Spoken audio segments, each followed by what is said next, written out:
What is going on, big ballers? It's your boy MJ coming at you with yet another episode of the Fantasy Football Sports Minds. And if you see my screen shaking, it's because I'm so excited because I'm here with my co-host Joe the Birdman. Joe, how are you doing today, brother? Well, your screen finally isn't shaking. It's usually shaking when you're getting amped up, but it looks like you secured that webcam. So good job. Thanks.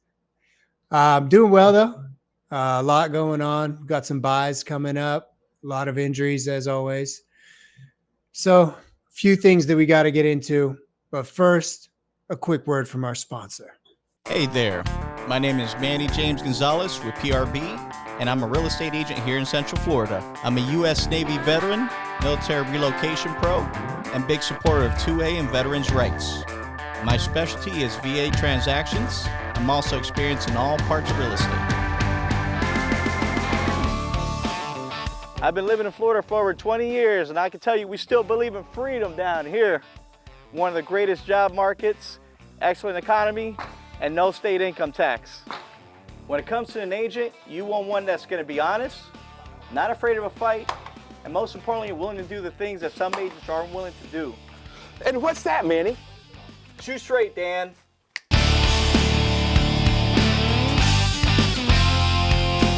If you're ever considering buying in Central Florida, you need somebody you can trust, and I got your six. I'm Manny James Gonzalez, find land for the free and home for the brave.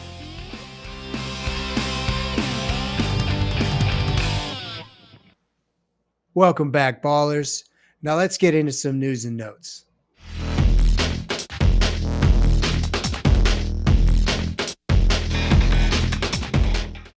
As many of you probably saw, Tyreek Hill suffered a brutal knee injury and is likely out for the rest of the season. And of course, just as sad, Malik Neighbors was placed on IR and will be out for the season. Quarterback Lamar Jackson is likely to miss week 5 with a hamstring injury, and it could be a few more weeks after that. Running back Braylon Allen, who looked really good up until this point where he got a knee injury and is likely to be on our IR as well. And Cleveland Browns wide receiver Cedric Tillman, also a hamstring, is going to be placed on IR. And some recent news that I'm not exactly sure if this is anything to be concerned with, but Trey Benson, he didn't participate in practice, could just be a rest day. But the coach said he's day-to-day, and that's what stood out to me. I was like, what the hell does day-to-day mean if you're not going to put an injury down? And then just also something to keep in mind, the 49ers, just like last year, they're really banged up. Brock Purdy, Ricky Pearsall, and Jawan Jennings, they're all still banged up. They played last week, but they were struggling. And of course, we know that Brandon Ayuk has yet to return as well. So keep an eye on all those guys going into this week. Now it's time for the best part of the show, trade targets.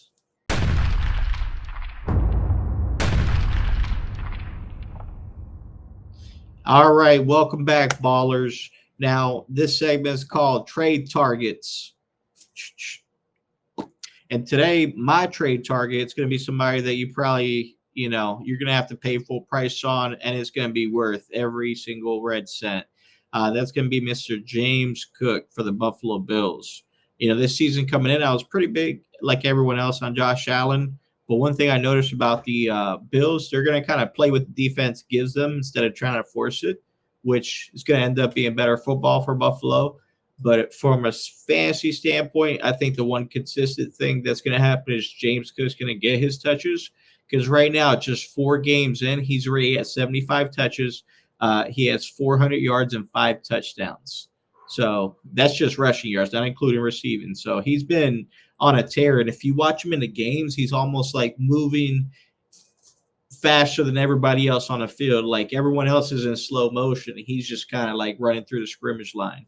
So I'm definitely pretty excited for him. But like I said, you're going to have to pay full price, but it's worth it. Man, he looks like an absolute machine. He's just unstoppable. I know you and I were higher on him than most people going into the season, but I don't think anyone expected this. We were both talking about touchdown regression because, 2 years ago, he scored like 5 touchdowns, 6 touchdowns or something. Yeah. And then we said, oh, he's going to score a lot more. And sure enough, he did. And then this year we're like, I don't think he's going to be able to do that again. No, I think he is going to do that again and then some. And you're right. It is better football. So I get it. But having Josh Allen on like 3 teams, it's a little disappointing. But hey, I get James Cook on 1 team too. So we're all good. Oh, yeah. You are going to pay full price for him. But yeah, it's worth every red cent, like you said. Yeah. Now I'm going to talk about a running back too by the name of Derrick Henry. I think it's a great time to grab Derrick Henry from a disappointed manager. Justice Hill had a monster game against Kansas City, but 71 of his 76 rushing yards came off of 1 carry. He had 3 carries, and that was one of them for 71 yards. And I mean, whoever has Derrick Henry is probably going to know that. I'm sure they were watching the game. So focus on what Justice Hill is doing as a pass catcher, as your selling point. Just go over his targets, because I think this is a notable stat that you should bring up. If you look at his targets and yardage over the first 4 weeks, this is for Justice Hill. Week 1, he had 2 targets and 1 catch for 3 yards. Week 2, he had 3 targets and 3 catches for 18 yards. And then week 3, he had 4 targets and 3 catches for 45 yards. And then took another step in week 4. He had 6 targets, 5 catches for 41 yards and a touchdown. And again, week 4, he also had 76 rushing yards and a touchdown. He had 2 touchdowns. So if you want to just mention that and just say, hey, I'm just going over Justice Hill's stats. Now let's take a look at Derrick Henry over the last 3 weeks, because week 1, he had a monster week. So don't bring that up. But week 2, he had 11 rushes for 23 yards. Week 3, he had 12 rushes for 50 yards. Oof. And then week 4, he had 8 rushes for 52 yards. So just bring that up and then, mention the fact that, hey, he's not even involved as a pass catcher. He's 31 years old. And here's the thing. Although Justice Hill is going to remain involved in the offense, this is Derrick Henry's backfield. The last 3 weeks have been disappointing, but he played Cleveland, Detroit, and Kansas City. Those are tough matchups. And if Lamar misses time, the Ravens are going to lean on Henry even more. So he's clearly, even if, let's say, Lamar is 100% healthy, Derrick Henry's going to bounce back in a huge way. I'm not worried about him at all. And Justice Hill had 1 good game. Okay, who cares? All you do is talk about his stats over the first 4 weeks. Say, hey, man, looks like they're shifting towards Justice Hill. Why don't you give me Derrick Henry? We can make something. We'll give you a 2 for 1. It'll be a good deal. And then Henry, I guarantee you, is going to go off the rest of the season. So I think you should target him now, because his price tag is not going to get lower than it is right now. Joe, that's a great point. Something I didn't think of is, you're right, Justice Hill has been seeing production, but it's possible to have 2 solid running backs on 1 fantasy team, right? And that's something I was talking to some guys in our league here, when they were talking about Derrick Henry being stack boxes. He's been playing stack boxes his whole career. Like, this is nothing new. When he's on the Titans, who was the threat, right? Vince Young? Get out of here. Everybody's been stacking the box, and he still looked like, he's not the Derrick Henry we've seen in his prime, but let me tell you, he's still in the back end of his prime. Oh, yeah, he's not far off. He's slowing down a little bit, but not to the point where you can write him off. And with no Lamar Jackson, he 100% is going to go off. So you're right. After this week, everybody's going to buy high on him again. Yeah. So try to get him if you can, but good luck. He's also going to have despite the last 3 weeks, he's going to have a high price tag as well. You got anyone else you're going to target? Yeah, definitely. I really liked, I already targeted him last week, and I got him in both leagues, both my fantasy leagues. But RJ Harvey, somebody that I was pretty big on, just as a late piece, late bloomer. And sometimes you got guys that are going to take a while to integrate in that offense. But when you saw him on Monday night playing in Denver, that kid looked special. I think he was the quickest guy on the field. And yeah, he's like 5'9", 5'10". He's not the biggest guy, but man, if you don't look at him in that moment, he's gone. That's how fast he is. So I'm pretty happy with him. he's somebody that you can target, and his matchups are only going to get better because his last few weeks, fantasy playoffs, so weeks 14, 15, 16, and 17. So 14 is Las Vegas, terrible defense. Week 15, Green Bay, solid, good defense, right? Then week 16 is Jacksonville. So that's going to be your semifinals. And then the championship, of course, is going to be against Kansas City. Now, obviously, somebody like that, you're like Kansas City, they're going to do great or at shutting down the run, and they always do. But one thing that, does produce here in fantasy is that scat back, right? That pass catching back that kind of moves here. And everyone talks about Joker for, Sean Payton, right? Like back in his New Orleans days, it was Jimmy.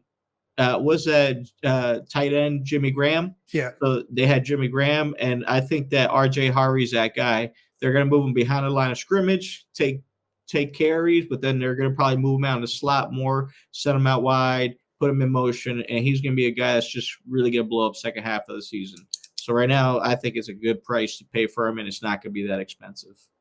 Yeah, I think that's a great call too. And we've been pretty high on Denver. I think everyone, the consensus was pretty high on Denver as an offense this year.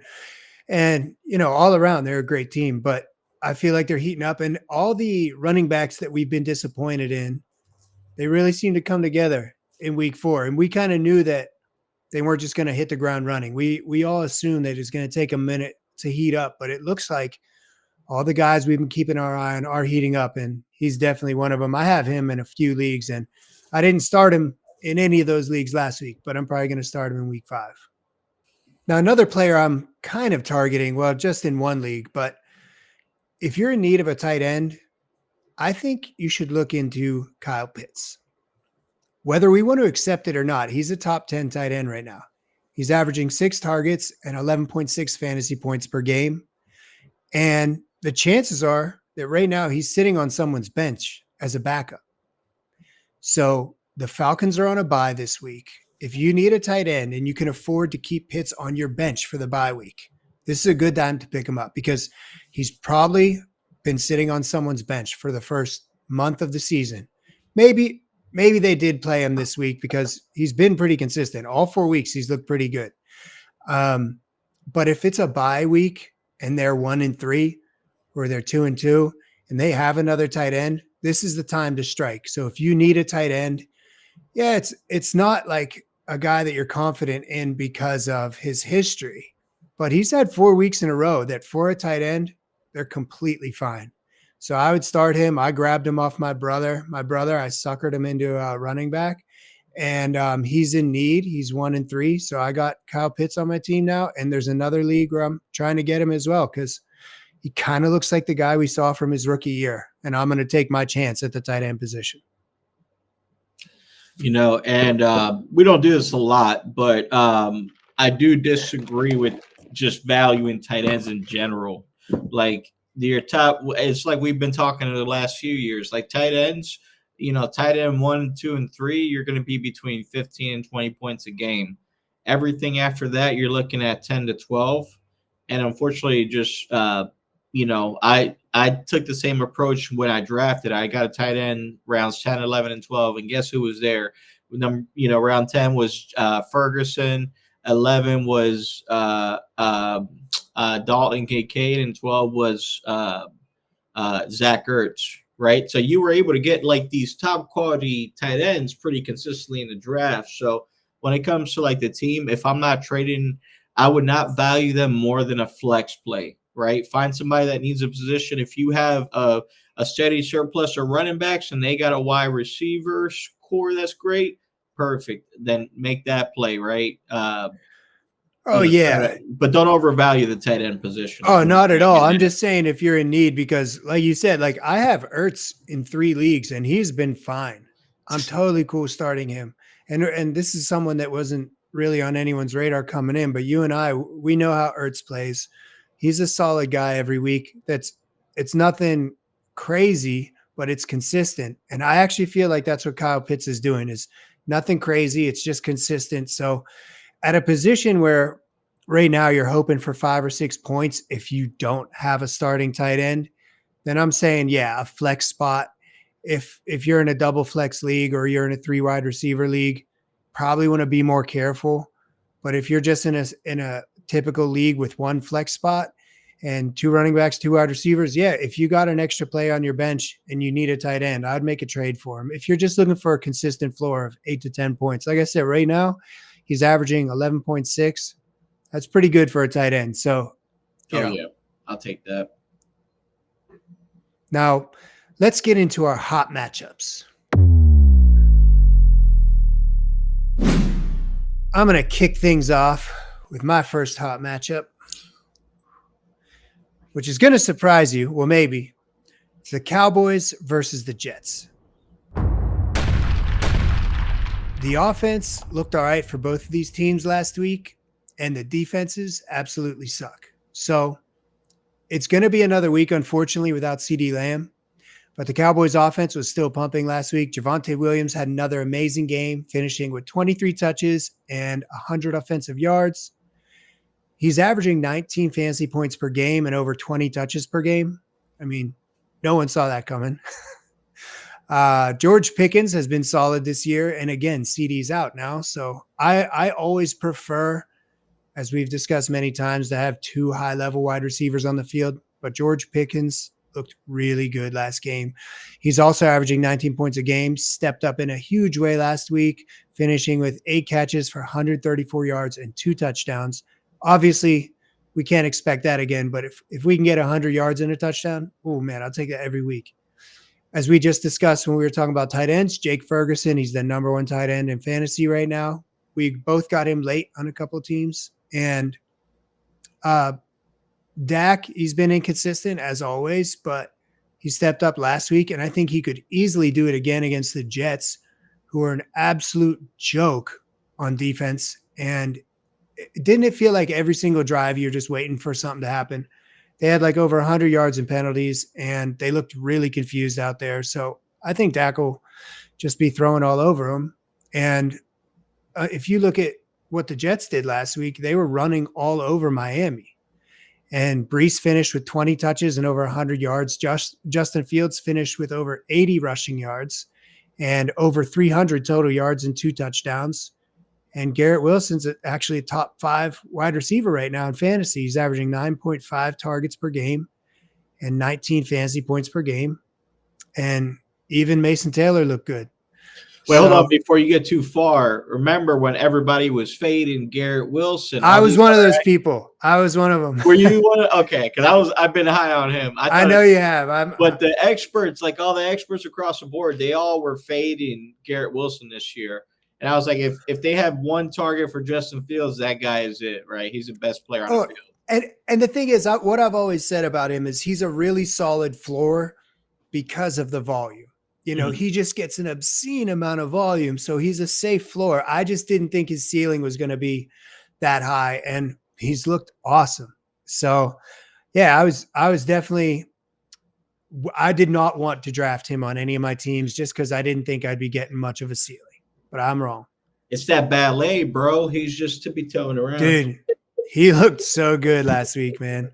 And every week, yeah, he's been just a solid player. Even though the Jets are struggling, and some of that's garbage time, he's looked really good out there. Fuck yeah, man. And dude, again, like these teams that I just say, like I said, they're on offense, they've got so many weapons, and the defense is the bottom of the barrel. The Cowboys are ranked dead last. They're allowing 420 yards per game. And the Jets ranked 22nd, allowing 340 yards per game. Pretty bad, yeah. So this would actually be pretty fun to watch. Yeah. You know what? And what's crazy is I thought the Jets were going to actually shut down. Who were they playing again? Miami. Miami. I thought the game was – I thought the Jets were going to actually come out and look really nasty. Yeah. But they didn't, man. They came out. They came out slow. Confused. Miami won too. So I mean, Mike McDaniels has his job for another week. Until they fire him. Congratulations. He's gonna have his hands full. They're gonna change their entire offense now with Tyreek. So yeah, that's crazy. Now for my hot matchup, this is not really surprising, but it's a divisional matchup, right? and we're talking about the AFC East. So it's going to be Buffalo Bills playing at home against the New England Patriots. That's actually something I'm looking forward to. They have, there's not a lot of high caliber, high profile games this weekend, right? Like big teams going up against each other. I think as far as those are concerned, the Patriots have been scoring a lot of points. As far as people to pick up on there, I'm not really a big fan of Patriots in general, but one Pat I really am high on, Trevion Henderson, rookie for the New England Patriots. Like he's getting a limited workload. They're easing him in, and he's very productive. Right now, Ramondre does have the lead back role, but it's only a matter of time before he loses it. So I think he's somebody you could also buy cheap on. I think this is the last week for that. Yeah. Yeah. Because after this next couple weeks, he's going to have his breakout game. Like you just said, they're easing him into that offense. And it's very clear. So like you just said, like I see that same trajectory where he's going to take over, and it could be as soon as next week. So strike now if you want him on your team. And one thing that I tell people, there's a little bit more of an aspect to like football, right? And fantasy football. So you kind of look into the personalities or the teams that are who's managing them. So for example, the Patriots head coach is Mike Vrabel, right? Former linebacker. We all know if he has something to say, he's going to say it, right? He's not afraid to speak his mind. So in relation to how the team goes, if Ramondre Stevenson continues to fumble, he is losing that job, right? Him and Antonio Gibson are just getting touches by default because they've been on the team for the last 2 years. That's how it feels, yeah. And then so they're already integrated into offense, right? But this rookie's kind of getting his touches.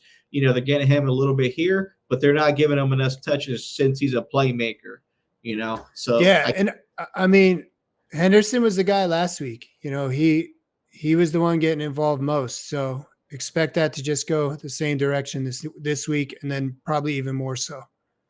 And I'm not even a Pats fan. I haven't even talked about the Bills yet, right? Like, so the Buffalo Bills 4-0, Josh Allen, MVP quarterback, right? He's playing an MVP level game, right? Taking what the defense gives him. He's not looking to, rush for 3 touchdowns and probably get his block knocked off, right? He's trying to play a little bit smarter football this year, which I think is finally good news for Buffalo Bills fans. So they're going to continue just light up the scoreboard. James Cook, obviously a trade target. I love this matchup, and it's Sunday night at 8:20, so it's going to be fireworks. Yeah, and the thing is, we did mention it before. Like, I do like what the Bills are doing on offense, and it's a little disappointing that we don't get to see Josh Allen scramble as much as normal. But we're seeing a lot more James Cook, and that's awesome. It makes sense. And Josh Allen's still putting up awesome numbers, so it doesn't really matter, They're going to drop a 50 burger on whoever steps up in their crib. So I think they have to play like the Lions, right? Like some teams just play with an edge. Like the Eagles almost lost that game against Tampa Bay because they called an aggressive game first half, and then they called it very conservative. We're not meant to be a conservative team. We're meant to go hard like any other team, manage the lead, and then, give everybody equal rest. So, we just haven't been playing the best football lately on defense. And hey, Diggs showed up last week too. So, you and I were pretty high on him. We knew it might take a few weeks for him to get warmed up, but he looked awesome last week too. So he should have another big game against the Bills. He did. That's right. Now let's get into our cold calls.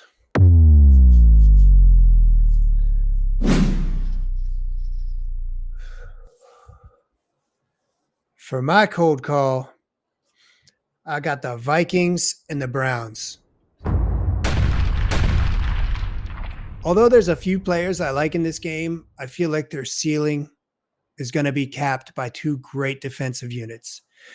And the offense for both teams has been inconsistent all around, so I'm not confident starting anyone this week. Even though we saw great games from Jefferson and even Addison came back, and I expected him to. I expected him to put up like double digits, but he had a great game too. And then Jordan Mason, who's a total tank. I'm confident that all these guys will have a safe floor, but I'm just saying lower your expectations. So yeah, I'm playing Justin Jefferson, Jordan Addison, and Jordan Mason. I'm not really thinking too much about it, but I am lowering my expectations because Cleveland Browns are probably the best defense in the league. And for the Browns, I'm playing Quinshon Judkins, and that's it. And I know you're not as high on him as I am, and you might be right specifically with this game. That's going to be tough for him, but I think he's going to get enough volume that he'll be a safe start. But altogether, I think this is going to be a low-scoring game. It's going to be a grind, and that's why all of these people, if you look at what their projection is, it's probably pretty accurate. Like, don't expect fireworks. And hey, I could be wrong. The Vikings might come out and just kick the shit out of Cleveland. You never know. But it's just going to be a tough game for both teams to produce a lot of yardage. Yeah, no, for sure. I definitely agree with you there. It's going to be low scoring because of the fact of how good both defenses are for the teams. This is going to be Dylan Gabriel's first start. So the rookie for the Browns, he's going up against the Vikings, defense, which Brian Flores, excuse me. He's coming in with that blitz zone heavy scheme, right? Like he's going to send a lot of disguised blitz packages. He's going to run a lot of zone. And for a rookie to try to go up against that, I mean, it's going to be a tough uphill battle. Definitely. And on the other side, if JJ McCarthy plays, right, is he out or is he playing? They're pretty sure he's going to be out again. So Gotcha. They're looking at Carson Wentz again. And I'm a Philly fan. I can tell you, man, he looks good for like a couple drives. And then he just fucking makes the most boneheaded plays. And he never goes to the checkdowns, bro. I hated that about him. Instead of get wide open running back on the flat, he's trying to throw the freaking double coverage in the end zone every single time, bro. Every once in a while, man, he does it. Every once in a while, you're like, damn. But yeah, it's been years season, since it's consistent. Yeah. 2017, the year we won the Super Bowl, he was on fire, bro. His best year. That was a long time ago. Shit, man. But hey, he did all right last week, so maybe he'll do it again. Bro, time flies. What's your cold call? Your cold matchup? All right, my cold matchup for the week are the Tits in the Cans. They play together, and whatever the hell the name of the Arizona stadium is. I've been there a couple of times too. You have? Yeah, it's not bad. I'm guessing, right? Yeah. I mean, the only thing I like about Arizona is Pat Tillman, man. That's it. I don't like anything else. But those are two teams, man. Like if you were saying something about Trey Benson being possibly injured, right? Like that could be, that's going to impact Cardinals offense because we know Kyler Murray still has trouble. He needs somebody to pick him up on his shoulders so he can see over the line of scrimmage and then pass the ball. He scrambles out there, man. Bro, but he's not like, I don't know, man. Well, I know. He'll even talk about it. Yeah, he can't see over the lineman sometimes. Bro, Marvin Harrison Jr., right? He has a case of the drops. And then obviously with, Trey McBride, right? Like he's going to see a little bit of a regression because now he's getting double teamed, right? So not only does he have either the safety or the slot cornerback on him, now he has a linebacker too. So they're really playing him a lot differently than they did last year. So that's obviously on the Titans side. Their strong point is their defense. Obviously on offense, Cam Ward is struggling. That O-line is terrible in Tennessee, right? Tony Pollard is struggling a little bit. He's still scrapping together a solid flex floor, but ultimately these two teams, man, they're just really struggling to find their flow. So maybe one of them finds it this game or finds it against the other one, but I would temper my expectations because I would not like having any shares of any players on both these teams with the exception of Trey McBride. Yeah, I would probably play Harrison too, but I'd be holding my breath. I traded that fucker. Hey man, I was so happy to see him get a touchdown last week because I know. he looked checked out, dude. Remember when I texted the league? I said he looks checked out. He really did. Like you could feel the frustration. So I hope he has another big game. And you're wrong, but you could be right. And the thing is, I would probably start Harrison. I mean, you probably don't have a better option if you drafted him. And Trey McBride, yeah, I would definitely start him too. But Pollard maybe as a flex. And, Cardinals D is probably a good start. They're on waivers in a bunch of leagues, so you could probably grab them and plug and play. Yeah, that's good advice, man. Good advice. Now let's get into our shit calls. Smells like shit in here. Oh, it does. What the fuck? Oh, no, it's just me. Never mind. All right, so starting off with shit calls, I'm going to take it off right here because I wanted to elaborate on something you said earlier because I was wrong. But Quinshon Judkins, man, like I've been watching tape on him. I'm like, damn, that guy is really explosive. He's like really good. He reminds me a lot of like a little bit bigger Joe Mixon, with his running style, right? He could catch. He could run. He punishes people on the edge, but he's fast enough that he doesn't have to like truck everybody he goes up to. So that's my shit call. I didn't think he was going to be this good, even on a terrible, abysmal, carousel of a soap opera that is the Cleveland Browns quarterback room. But he definitely had 4 receptions last week for 33 yards. And then 21 rushes for 82 yards and a touchdown. Like the guy has looked better and better and better every single week. So I'll be the first one to admit I was wrong about him. I mean, he's definitely worth it. I think just the sheer volume is going to be a start every week if that's the kind of volume he's going to get. I don't think it was just something I think they're going to revolve their offense around him. So if he gets 15, 20 touches, that should make you pretty confident. And yeah, he got a few passes as well, which is great for any running back to get a few targets. Now, my shit call, I thought Cade Otton would be a good plug and play at tight end due to Mike Evans being out and Godwin just getting adjusted to his first week back. But he wasn't. He was completely uninvolved. He only had 3 catches for 9 yards. So if you needed a tight end, and you picked him up like I did in one league, you probably lost. Sorry. Bro, speaking of tight end, like that shit is such a freaking like a bird shot in the sky, right? Like that shit's like you're hoping to hit because, bro, Dalton Kincaid had 1 reception yesterday, but it happened to be a 26-yard reception for a touchdown. Yeah. So on 1 point PPR leagues, that was like 8 or 9 points. And right? There you go. That's all you need. I was like, dear Lord, thank you, baby Jesus. And I ended up winning. All you need, man. And guess what I won by? I won by 7 points. Ooh. Right? So had he not had that one, I'm just grateful, man. Tight ends even score in general. So I know. That's why I say, hey, stay away from them, man. What do you think Darren Waller is going to be more involved with Tyreek out? Man, I'm not. I mean, if he's on the wire and you don't have a better option, he's worth picking up 100%, right? But I don't think he's going to have a consistent. He's going to be boom or bust for you, right? When he's playing, if it's a good matchup, he's going to boom. If it's a tough matchup, he's going to bust. And unfortunately, that's the way the Miami team is. They looked good yesterday, but obviously, who were they playing against, right? Like the Jets. The Jets haven't looked like on offense they look solid. But on defense, they're not the same Jets you thought you would see under Aaron Glenn as head coach. Oh, yeah. We expected a much different defense than we're seeing Detroit-type defense, at least, right? Yeah, I mean, come on. Like, the way I was talking about him in week 1 compared to now is night and day. So.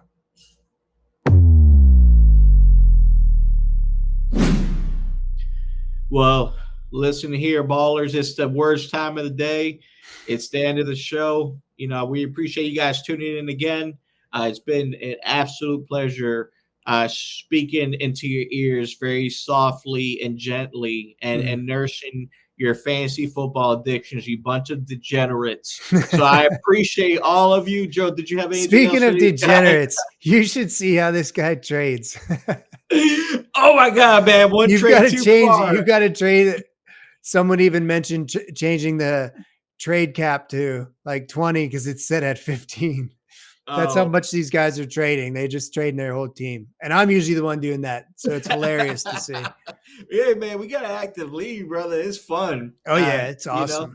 But at the end of the day, you know that show, I Think You Should Leave, where the guy's like, are you sure about that? Are you sure about that? It's the best show ever. Bro, what I love is my wife tells me I'm this guy that like I'll have a funny joke and then I'll take it a step too far and I'll make it awkward and not funny anymore. And I was like, that's me with fantasy football trades. I'll get that perfect team. And I was like, you know what? I want to downgrade my team for no reason.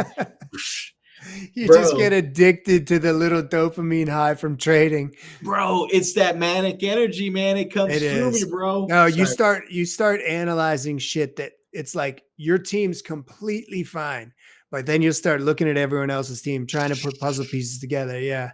You see like a big computer, like like a beautiful mind. You're just going off.